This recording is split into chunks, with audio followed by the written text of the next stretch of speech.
Thank you, Secretary Lapus, for your introduction of me and of the subject matter.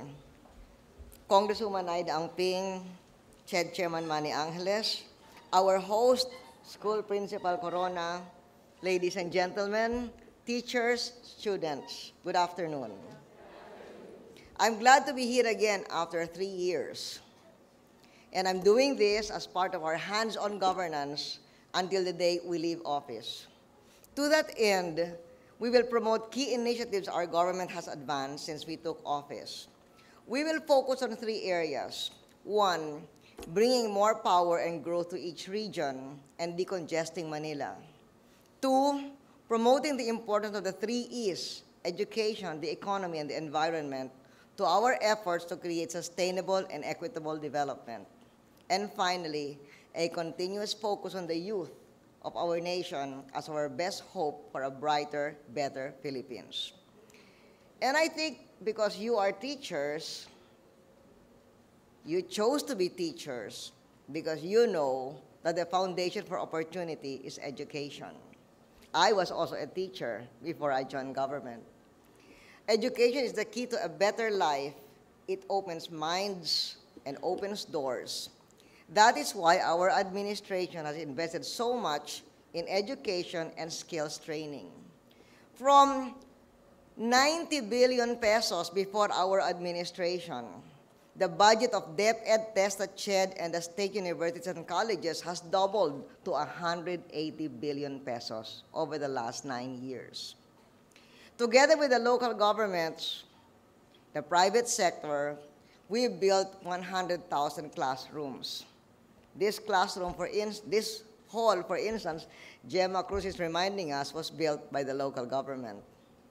Many of the classrooms we built were in of the 100,000 classrooms, many were in over 1,000 barangays where there were no schools at all. Because the idea is we want the children to save on transportation going to school so that they won't stay home or be dropouts. The idea is to achieve the most difficult UN Millennium Development Goal, which is primary universal education by 2015. They say that almost no country will achieve that. So far, the only one that looks like it will be able to achieve it is Cuba, which is a small dictatorship. But most other countries won't achieve it. Nonetheless, we are still trying to achieve it. In order to make the children go to school, in order to make the parents send their children to school, to minimize their expenditures, as I said, we built classrooms in barangays where there are none. We also eliminated miscellaneous fees for public primary school. I hope we remember that during the next graduation. And I'd like to remind everyone that uniforms are no longer required for public high school. I still see everybody in uniform here. It should be your choice, the choice of the family. If it's cheaper to buy the uniform, let them buy a uniform. But if it's cheaper to go in t-shirt and jeans, let them go in t-shirt and jeans. Because we don't want any excuse for the family to say they can't afford their children to go to school. And to help the poorest million families in our country keep their children in school, we have a Pantawid Pamilya program that provides these 1 million poorest families in the country with a conditional cash transfer. Depending on the number of children, the allowance ranges from 800 pesos to 1,400 per month, provided that the beneficiaries will meet certain conditions. The conditions are meant to ensure that educational services are availed of. For instance, children between 3 and 14 years old must attend school, whether it's daycare, preschool, elementary, or high school, for the family to continue to get that allowance.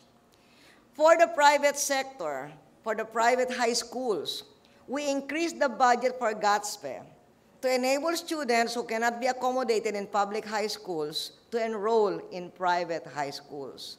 As a result of that increased budget, almost half of private high school students are now scholars of the government, whether the GATSPE program or the educational voucher program. We have also provided college and postgraduate education for over 600,000 scholars. And in technical education and skills training, our investments in our administration are equal to those of 3 previous administrations combined. Now, we created 60,000 teaching jobs during our administration and increased teachers' pay several times. For instance,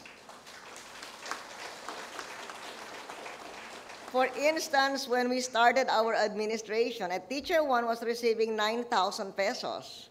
Now, a teacher earns about 14,000 pesos for teacher 1. We're doing all this because education is the key.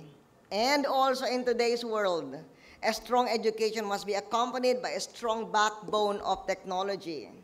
That is why we remain dedicated in our last months in office to promoting, advancing, pushing for more and better education and more and better technological infrastructure. For technology, you need math and science, so I congratulate our young lady who is going to be entering the Philippine Science High School.